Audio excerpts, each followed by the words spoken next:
새날 만에 아주 특별한 인터뷰요. 오늘은 김도균 민주당 강원도당 위원장 나오셨습니다. 어서 오십시오.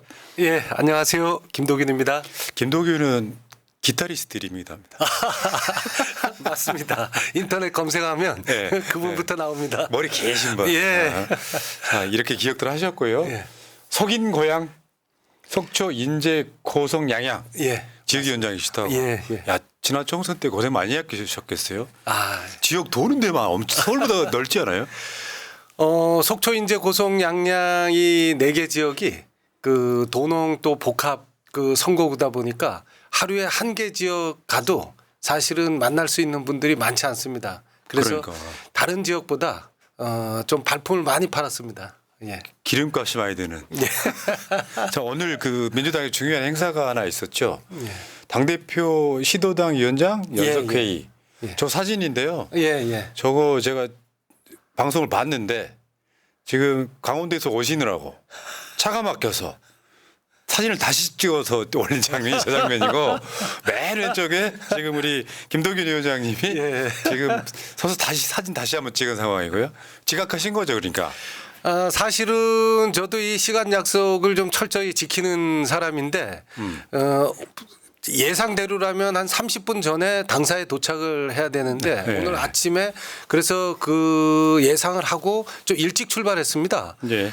근데 오다 보니까 오늘 비가 갑자기 많이 와서 그런지 중간중간에 고속도로에 교통사고가 여러 건이 그 났었고 그리고 서울 진입하면서 굉장히 그 혼잡도가 높아서 제가 사진 찍기 직전에 막 뛰어서 회의에 참석해서 겨우 우리 저 조직 부총장께서 사회 보시다가 저를 네. 보시고 다시 사진을 찍어주는 그런 해프닝의 예예 그 해프닝의 주인공이 예. 됐었습니다. 예. 그 재밌더라고요. 이게 예. 이제 헐레벌떡. 왜냐하면 서울에 있는 국회의원들은 몰라요 그 애로를.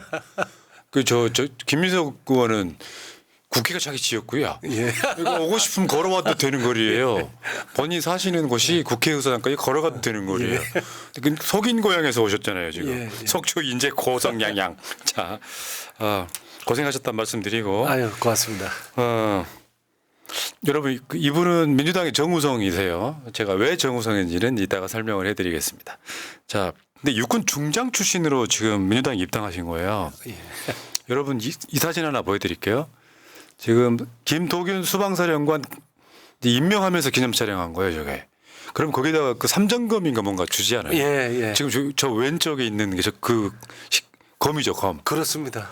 예. 멋있다. 나는 뭐 저도 군대를 다녀왔지만 저런 장면은 정말 남자들의 로망이 아닐까 싶어요. 삼정검 딱 차고. 그리고 이제 전역을 하십니다. 예. 2022년 9월 20일 9.19 군사합의 김도균 중장 전역 인생 대부분 육군 군복 입었다 이렇게 헤드라인이 나왔었고요. 그리고 나서 민주당에 입당을 하세요. 저기 지금 뭐 새날 시청자분들이 사랑하는 김병주 의원과 같이 악수 나누는 장면입니다. 그러니까 사실 그렇지 않아도 김병주 말고도 김도균이 있다라고 많은 분들이 우리 이제 김도균도 있어 이렇게 된 상황이에요. 자, 그분이 이분이세요. 자, 민주당 입당한 이유 한번 들어볼까요? 제가 저 아까 그 우리 푸나님께서 소개하신 것처럼 그 22년 가을에 그 수방사령관을 끝으로 40여 년 군생활을 그 마무리했습니다. 그리고 전역하고 나서 그 윤석열 정부가 그 강경 일본도의 대북 정책을 취하면서 특히 그 적경 지역 일대의 그 군사적 긴장을 높이고 또 이 한반도의 위기 관리를 심각하게 이렇게 심각한 상황으로 끌고 가는 그런 모습을 사실 안타깝게 지켜봤습니다. 그 중에서도 사실은 오랫동안 정말 시간과 노력과 정말 그 에너지와 그리고 국민들의 그 열망을 담았던 그 9.19 군사합의를 폐기하기 위한 그런 수순을 밟고 있는 그 윤석열 정권을 보면서 누군가는 이 땅의 평화 문제 특히 그 평화가 경제고 평화가 안보라는 그 얘기를 누군가는 해야 되겠구나. 근데 사실은 그게 저여야 된다고는 그 전까지는 생각을 안 했습니다. 근데 가만히 보니 그게 저에게 주어진 역할이다 이런 생각을 하니까 이 평화에 관심이 많았던 저는 이 평화 문제 직접 그 현실 정치와 접목시켜야 되겠다 해서 예. 그 다음에 6월에 아까 보신 그 김병주 선배님과 그 함께 그 입당 그 기자회견을 했던 사진인데요. 그 다음에 6월에 제가 그 민주당 입당을 결정하고 그 입당을 하게 됐습니다. 예. 두 분이 보니까 닮았어요. 아유, 네. 약간 푸근한 인상. 양복 입으면 군 출신 같지 않은 인상 이런 느낌이 들고요. 속초 태어나셨죠? 예, 저는 속초중학교, 속초고등학교 육사 예. 이렇게 나오신 거예요. 예, 예. 근데 그러다 보니까 더 평화에 관심을 가지게 된 그렇습니다. 거고 아까 프로필에 남북 장성급 군사회담 남측 수석 대표. 예, 예. 실제로 군인 출신이지만 예, 예. 군대의 목표가 싸워서 이기는 건 두 번째고 평화를 만들어가는 과정에 예, 그 역할을 하셨던 분이니까 당연히 민주당으로 오셔야죠. 예. 예. 자, 근데 오늘 모신 이유는 이제 본격적으로 한번 여쭤보겠습니다. 자, 김용현 경호처장이 예, 경호처장일 때 경호처장 공관 원래 경호처장 공관이라고 하는 것도 사실은 김용현 씨가 거의 처음이라면서요. 경호처장 그렇죠. 공관이 없다면서요? 거기 해병대 사령관 공간을 본인이 네. 해병대 사령관을 공간에서 내보내고 뺏어서. 본인이 그 공간에 들어갔죠. 예. 공관에서 방첩사령관, 수방사령관, 특정사령관과 비밀회동을 했다. 야, 이게 이제 누구나 다 아시겠지만 방첩사, 수방사, 특전사가 어떻게 보면 계엄령과 밀접한 관계가 있는 부대들이기 때문에 민주당에서는 이걸 더 의심했던 거고요. 예, 진행 과정 한번 볼게요. 자, 그 이상민 행안부 장관, 김용현 국방부 장관 이런 사람들이 대통령한테 계엄을 건의 가능한 사람들이에요. 다 충암고로 채웠다 해서 1차 이런 의심이랄까 논란이 있었고 국회에서 지금 김민석 의원이 김용현 현 국방부 장관이죠. 뭐 계엄령 등과 관련한 뭐랄까 질의 이런 것도 했었고요. 그 다음에 신원식 그러니까 지금 김용현 경호처장이 공관에서 방첩사, 수방사, 특전사령관들과 비밀 회동을 했던 것을 몰랐다는 것이 또 굉장한 예. 논란이 됐었고요. 예. 그 다음에 이게 이제 문제가 되니까 김민석 의원 이야기는 그 민주당의 휴민트를 보지 말라. 그냥 지르는 게 아니라 뭔가 첩보가 있었다는 이야기잖아요. 예. 그런 거고.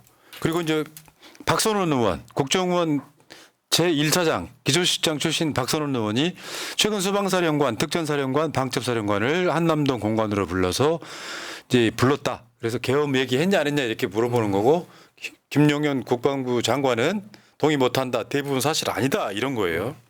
자, 수방사령관 출신이시잖아요. 예.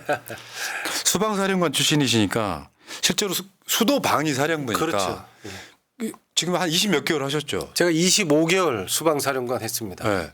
근데 만약에 계엄이 내려온다면 제일 먼저 동원될 부대가 수방사, 특전사, 그리고 방첩사 같은 데는 당연히 이제 정보 활동을 할 거고 그러면 혹시 수방사령관이실 때 경호처장과 회동해 보신 적 있으세요?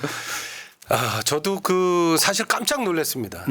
어떻게 경호처장이 그것도 공간으로 그 수방사령관, 특전사령관, 방첩사령관 이 사실의 임무와 성격이 분명히 구분되는 이 세 명을 공간으로 불러서 모임을 했다는 사실을 저는 사실은 믿기 어려운 그런 내용이었습니다. 한 번도 왜냐하면 그런 적이 없었다는 거죠. 그럴 수가 없죠. 왜냐하면 과거에 예.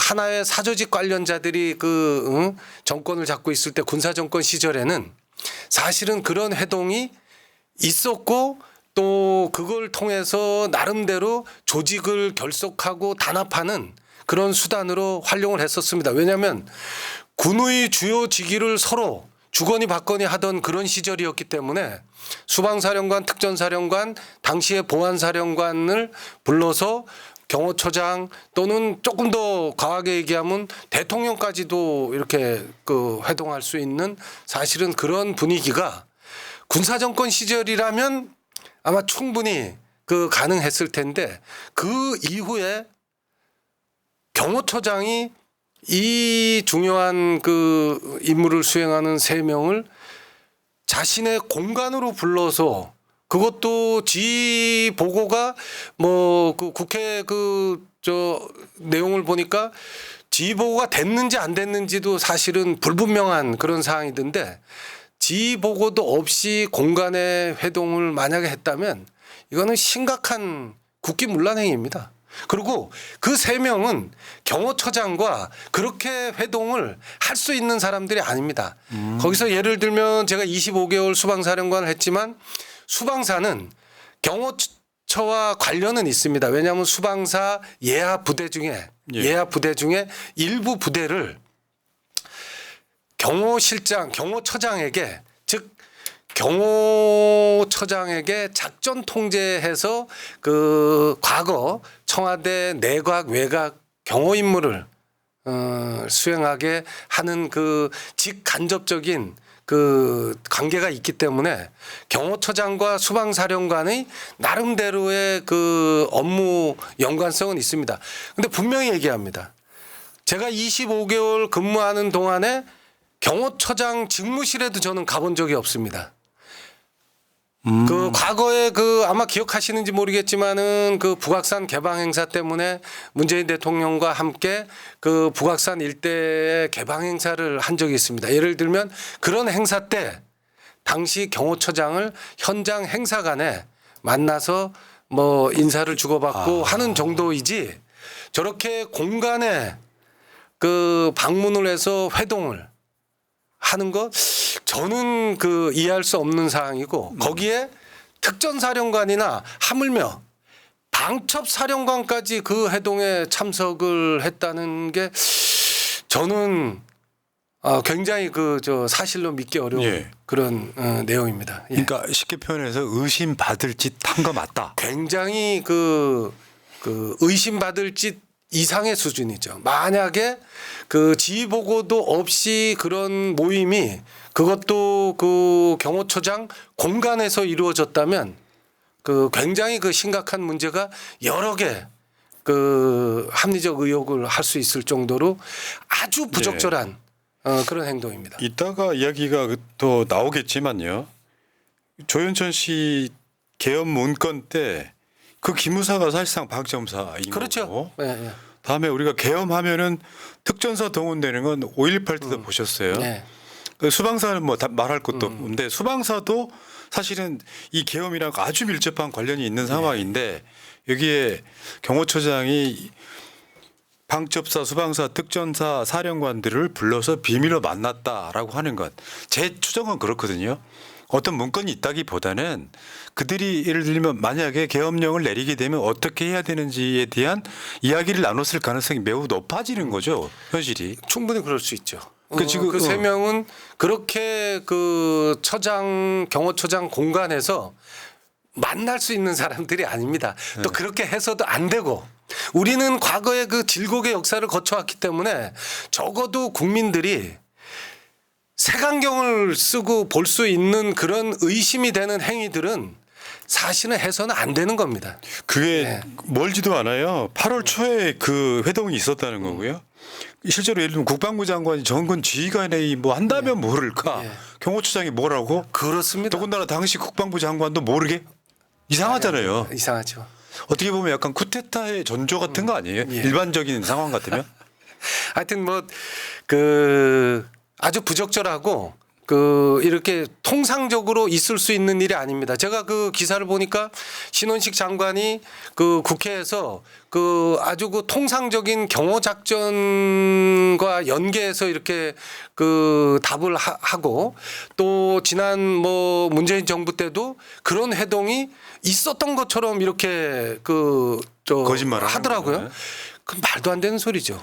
근데 네. 거기다가 지금 방첩사령관 같은 경우는 그 12.12 이후에 어떤 역할이냐면은 전두환의 보안사령관과 같은 역할. 똑같은 역할이죠. 예. 근데 방첩사령관은 또 윤석열, 김용현하고 같은 충암고 출신, 아까 충암 라인, 충암파하고 이 수방사령관은 김용현이 구사단의 장교를 근무하던 시절의 사단장 아들이라고 해요.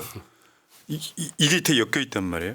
그렇다 보니까 민주당 입장에서는 저게 무슨 문건이 나오지 않더라도 저건 하나만으로 이 사람들 계엄하려고 하는 거 아니야 의심할 수 있는 거잖아요.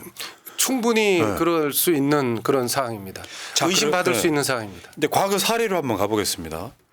지금 조현천 당시 기무사령관의 계엄 문건으로 한번 가볼게요. 2017년 초에 계엄령 검토 문건 작성. 저것은 박근혜에 대한 탄핵이 기각됐을 경우에 국민들이 들고 일어날 때 계엄령 내리겠다라고 하는 문건이에요. 예, 예. 이거 보니까 그다음에 이러는 거예요. 탄핵이 선고가 되고 탄핵이 기각되면 비상계엄을 하고 계엄하에서 대선 치르겠다까지 나온 문건입니다. 저게 뭐 야당 국회의원들 체포는 말할 것도 없고요. 그래서 지금 여기 나오는 게 기무사가 선거 무력화 시도까지 그 내용이 들어있어요. 그러니까 지금 그때 당시에 기무사 문건에 야당 의원들 체포까지는 알고 계신데 계엄령 상황에서 대선을 치르겠다까지가 포함되어 있는 어마어마한 문건이었던 거죠. 예, 예. 자, 근데 그 당시에 수방사령관도 계엄 문건을 작성했다라고 하는 게 당시 정상적인 KBS 일대 보도입니다. 예. 그 주요 핵심은 뭐냐면요.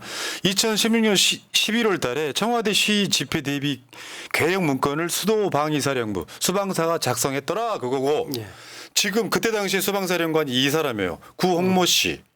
근데 지금 위원장님 예, 예. 구홍모가 국민의힘 입당하지 않았습니까? 그렇습니다. 금년 저 초에 그 바로 그 청와대 시위 집회 대비 계획 문건을 작성했던 당시 그 수방사령관인 그 구홍모 장군이 금년 제가 기억하기로는 그게 아마 3월쯤인 걸로 알고 있는데 그 국민의힘 입당을 해서 그 정당 활동을 그 한다고 그 국민들한테 그 언론에 대대적으로 공개가 야, 됐었죠. 그러니까 예. 저런 어떻게 보면 친위 쿠데타 성격의 문건을 작성한 사람들이 예. 법원은 어떤 식의 느낌이냐면 실행되지 않았으므로 예. 가볍게 처벌 또는 무혐의 이런 거란데 야 저건 음모만으로 처벌돼야 되는 거 아니에요?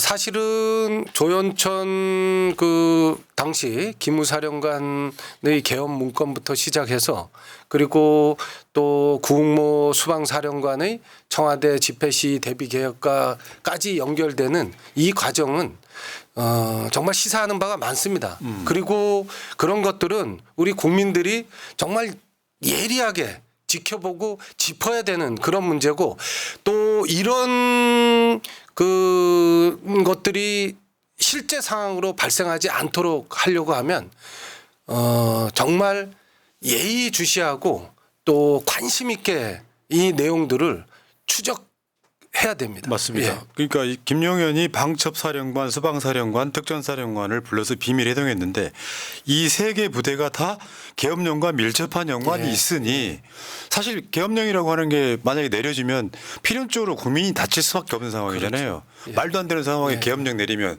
국민들이 가만히 있어요. 그럼 발포까지 일어날 수도 있고 5.18 같은 게 다시 재현될 수밖에 예, 없는. 예, 예. 근데요, 말씀 나온 김에 역대 수방사령관들 한번 잠깐만 보는데요. 일단 김도균 사령관은 35대시네요. 예. 저게 지금 그 다음에 김규화 중장, 이진우 중장까지가 현재 저분이신 것 예, 같고 예.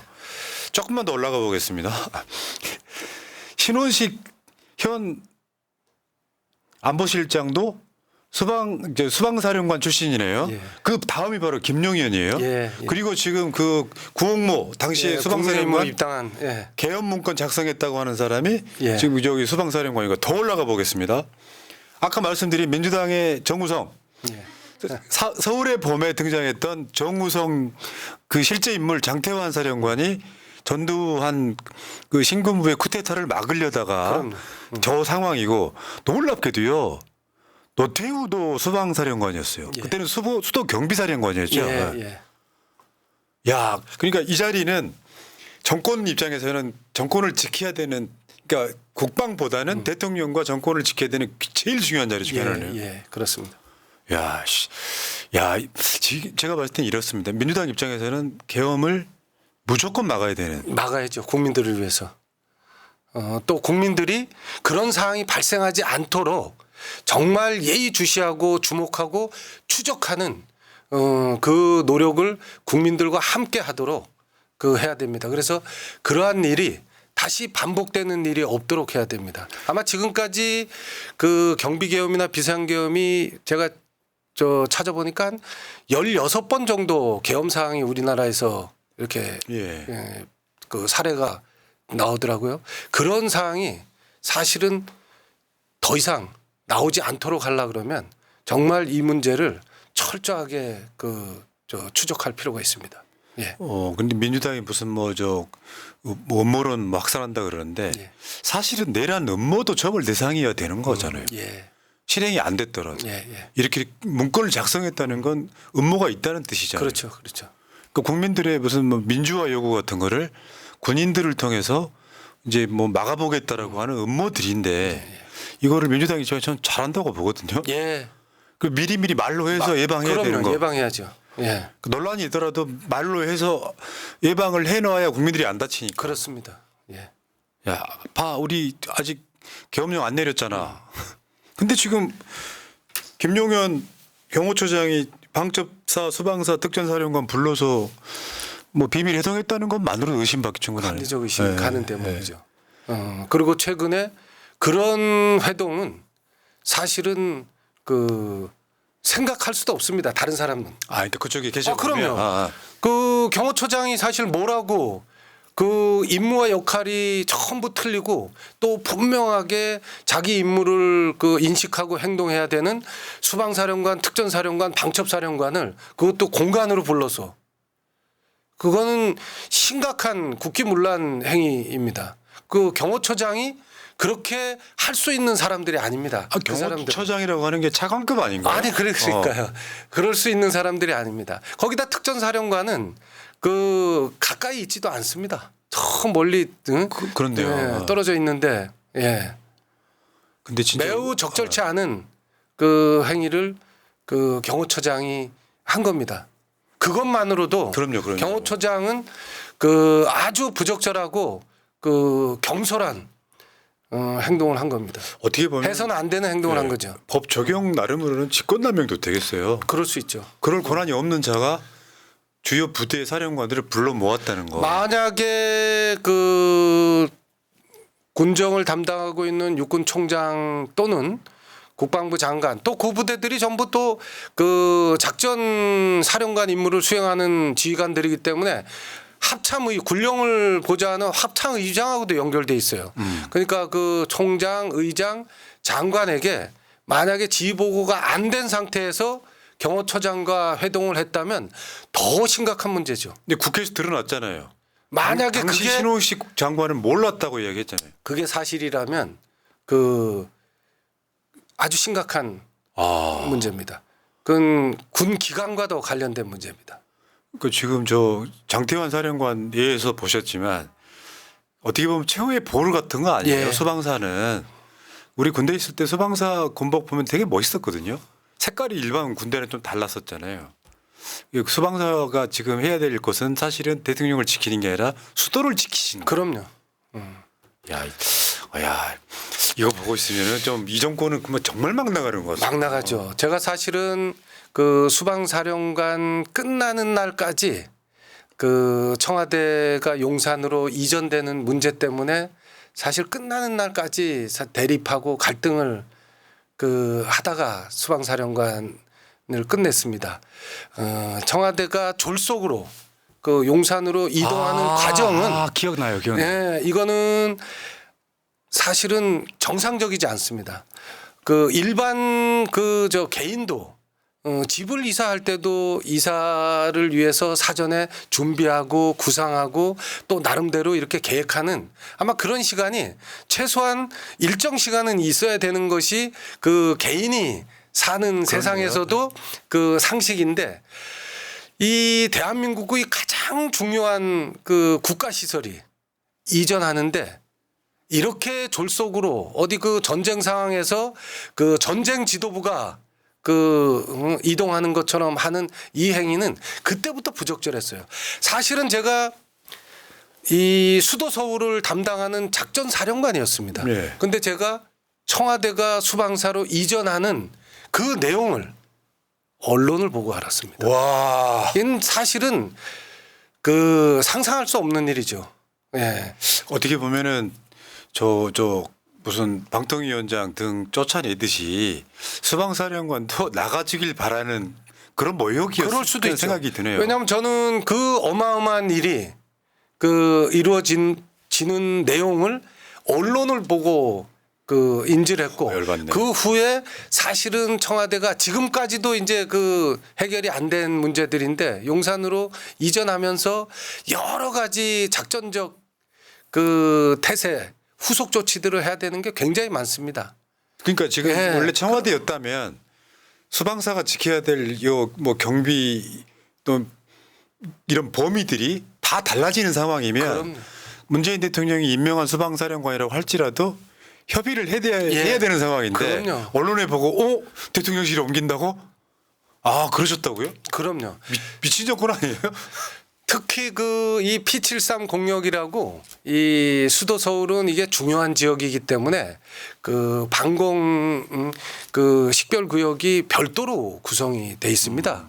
근데 그 구역을 기존의 그 P73 공역을 반 이하로 줄이는 그런 시도까지 이루어졌죠. 그 제가 끝내 그것을 수용하지 않으니까 제가 이제 수방사령관이 끝난 다음에 그런 조치들을 행했더라고요. 그 후에 얼마 안 있어서 그해 그 저 연말에 그 북한 무인기가 이 수도 서울의 상공을 수시간 동안 배회하는 그런 어마어마한 사실은 사건이 그 발생한 겁니다. 그 시기에 제가 주장했던 것처럼 P73 공역을 적어도 기존의 공역을 유지했다면 아마 그런 사건에 대응하는 그 모습이 달라졌을 거라고 생각합니다.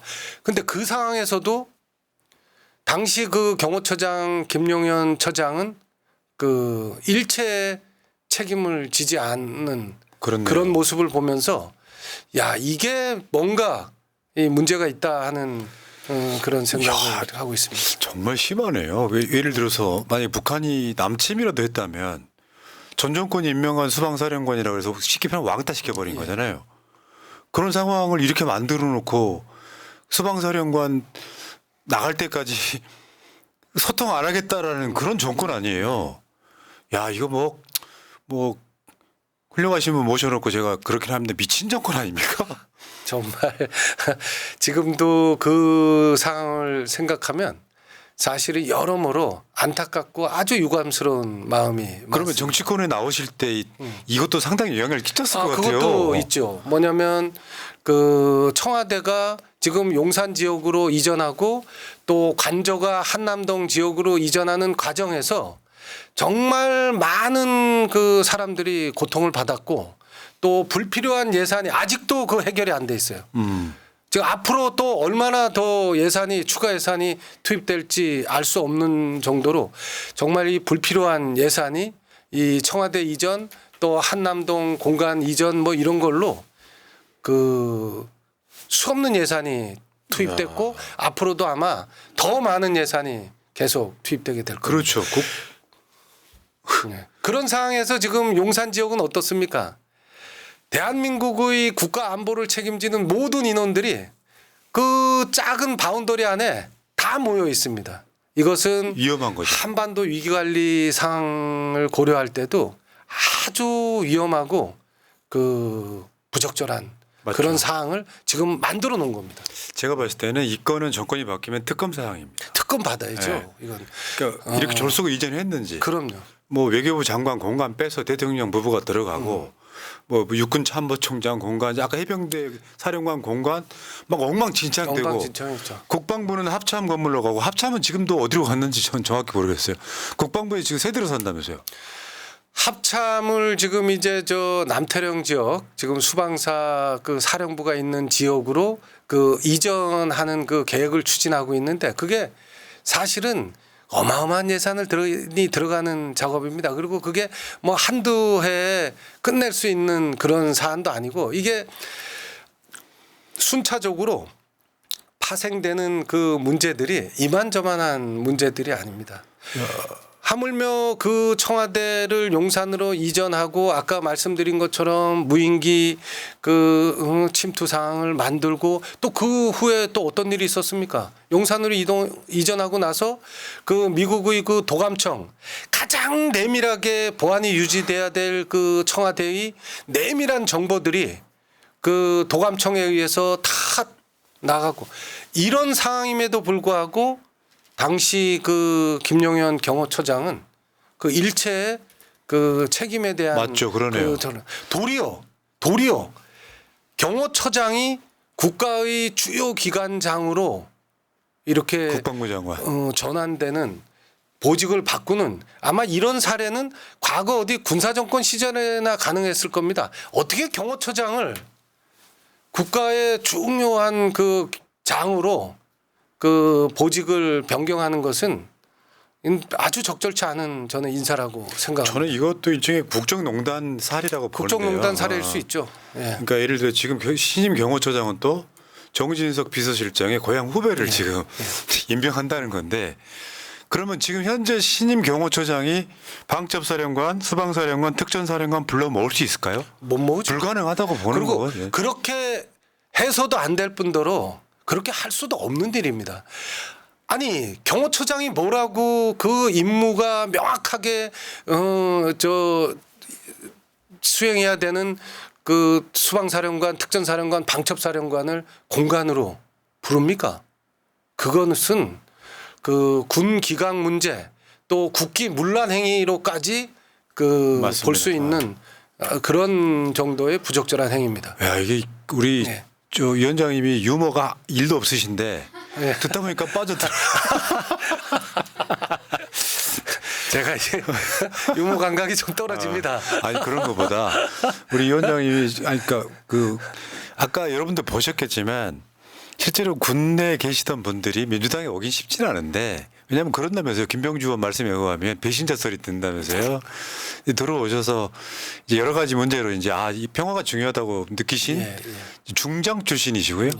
자 그러니까 지금 뭐 이 정권은 북한과 싸우는 분위기를 더 만들고 지금 최근에도 오물풍선 오는데 오물풍선이 그냥 오는 상황이 아니라 우리가 북한을 비방하는 풍선을 띄움으로써 오게 되는 구조인데 계속 그 얘기는 하지 않으면서 그러니까 남북한에는 지금 전쟁 분위기 만들어 놓고 일본에는 엄청 지금 어떻게 보면 지금 최근에도 그 어제 대정부 질문에 나왔던 이야기인데 윤석열 씨가 막 그 말과 글들을 통해서 독도를 한 번도 언급 안 했다고 하더라고요. 예, 저도 놀랐습니다. 올해 573건의 연설 중에 독도를 한 번도 언급을 안 했다는 그 사실을 보면서 저도 놀랐습니다. 그 정도인 줄은 몰랐습니다. 그렇다 보니까 실제로 뭐 한덕수 총리가 그러더라고요. 꼭 언급해야 되냐고. 근데 일본은 독도 방어훈련 하지 말아라고 일본 공식 정부가 이야기를 했던 거고 한국은 안 하고 있다가 문제가 되니까 최소 규모로 비공개로 했고 그러면 독도에 대한 어떤 심리적 포기라는 느낌이 들거든요. 근데 그게 어떻게 보면 우리나라 영토를 가져가려고 하는 상황이잖아요. 그래서 지금 외환죄 고발 지금 뭐 시민들이 추진하고 있더라고요. 야, 이게 대한민국의 현실이고요. 사실은 지금 그 윤석열 정권이 그 취하고 있는 그 안보 상황은 특히 그 접경 지역 일대의 군사적 긴장 수준은 정말 언제 어디서 어떤 무력 충돌 상황이 발생해도 지금 이상하지 않을 정도로 지금 심각한 수준입니다. 네. 그리고 이 접경 지역에 그 살고 있는 주민들의 삶이 정말 지금 어렵습니다. 예. 그런 문제들을 좀 더 이제는 냉정하게 봐줘야 되는데 지난 출범 이후에 2, 3년 동안 지속적으로 군사적 긴장 상황을 고조시키고 또 이 강경 일본도의 이 대북 정책을 취함에 따라 가지고 사실은 이 국민들의 안보 불안감이 수위를 넘어서고 있는 그런 실정입니다. 거기에 플러스해서 지금 말씀하신 것처럼 그 친일 매각 진짜 이 친일 이 매국 행태는 도대체 어떤 그 정서가 이런 행태를 이렇게 공개적으로 맞죠. 예, 할 수 있는지. 지금 저 사진 한번 볼게요. 이게 예. 저기가 강원도청이죠. 예. 여기 지금 그 김진태 지사, 권성동, 건국절 망언구탄 기자회견 하셨더라고요. 예. 그러니까 야 군대 있을 때 몰랐던 것들이죠. 예. 굉장히 심각한 거고. 심각합니다. 그러니까 사실은 그렇잖아요. 일제 강점기라고 하면 우리나라가 일본한테 강제로 점령당한 어마어마한 사건이거든요. 어마어마한 일이죠. 근데 지금 그 사건, 역사적 사건들에 대해서 반성하지 않는 사람들한테 뭔가 계속 면죄부를 주면서 예. 강원도에도 지금 그게 뻗쳐 있는 거예요. 뻗쳐 있습니다. 저거 국방이 아니죠. 어떻게 보면. 예. 자, 근데 뭐 시간 관계상 강원도에서 민주당 하시기가 생각보다는 쉽지 않은 것 같아요. 이유는 있어요. 지금 강원도 전체로 보면 인구가 많은 지역, 뭐 원주라든지 예. 춘천 같은 데서는 민주당 표가 꽤 나옵니다. 국회의원도 배출이 되고요. 근데 사실 지금 강원도지사를 최문순 지사, 뭐 이광재, 그 전에 저 이광재 지사 예. 이런 분들이 했기 때문에 아주 그 험지라고 보긴 좀 어렵지만 지금 가고 계시는 속인 고향, 예. 속초, 인제, 고성, 양양은 어려우시잖아요. 어려운 지역이죠. 사실은 이 영서 지역과 그 영동 지역에 이제 차이가 많이 나타나고 있습니다. 특히 춘천이나 원주 같은 지역은 이 수도권 근접성 때문에 나름대로 그 민주당의 그 당세가 꾸준히 확대되고 있는 그런 상황입니다. 근데 태백산맥 동해안 쪽에 있는 영동 지역은 지금도 민주당을 지지한다는 말을 귓속말로 해야 될 정도의 그런 사실은 어려운 정치 환경입니다. 근데 이 지역을 적어도 그 민주당에서 교두보로 확보하지 않으면 안 됩니다. 왜냐하면 그 부산에서 고성까지 이르는 이 동해안 벨트 또 고성에서 그 춘천, 하천, 철원을 이어지는 이 강원도의 접경 지역 벨트 어디에도 민주당 국회의원이 한 명도 없습니다. 그러니까요. 그런데 그 두 벨트가 만나는 우리 속초, 인제, 고성, 양양 이 지역은 어쩌면 앞으로 평화의 상징적인 지역이 될 수 있는 것입니다. 설악 금강의 맞습니다. 이 국제 관광지대를 만드는 이 역할은 대한민국뿐이 아니라 전 세계가 관심을 가지는 그런 지역이거든요. 그래서 이 지역에 적어도 평화의 메시지를 실현할 수 있는 교두보가 꼭 확보돼야 된다. 제가 하여튼 정치를 하는 이유가 그것이고 그다음에 그 지역에 평화의 상징적인 그런 의미를 꼭 심겠습니다. 네. 특히 제2의 제네바와 같은 그런 도시를 그곳에 만들어서 부산에서 출발한 기차가 런던까지 그 통행하는 그 모습을 하여튼 전 세계에 꼭 보여주고 싶습니다. 민간인 다 되셨구나.